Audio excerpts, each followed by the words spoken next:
Well, what does school teach you about money? And the answer is nothing. And that's not a mistake. That's not an accident. I knew that. Most people know that. But the way to keep the poor and middle class working hard is never teach them what the rich know. You have to make mistakes to learn, but our schools punish you for making mistakes. And then they also punish you for asking for help because that's called cheating. I call it cooperation. Yeah. So that everything is opposite from school. You know, entrepreneurs are not going to make good employees.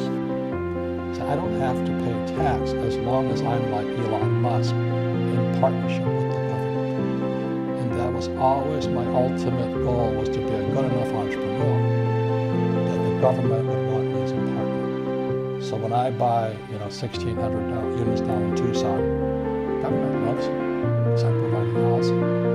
So I'm an entrepreneur in housing. I don't flip houses. That's a crime what they do. So how do I get rich? I borrow money and I buy assets with it. The poor person borrows money and buys liabilities like purses, cars, houses, and they get poorer and poorer and poorer. I realized that it was the work and not my work ethic. It was the work. I didn't have good work ethic in school because I didn't like the work. It's not hard to get up and do something you love. And I think people get judged off their work ethic incorrectly because they get judged. Their work ethic is judged off of how well and how consistent they're doing work they don't enjoy. How can you judge somebody off of that?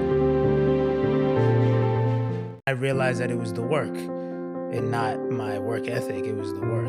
I didn't have good work ethic in school because I didn't like the work. It's not hard to get up and do something you love. And I think people get judged off their work ethic incorrectly because they get judged. Their work ethic is judged off of how well and how consistent they're doing work they don't enjoy. How can you judge somebody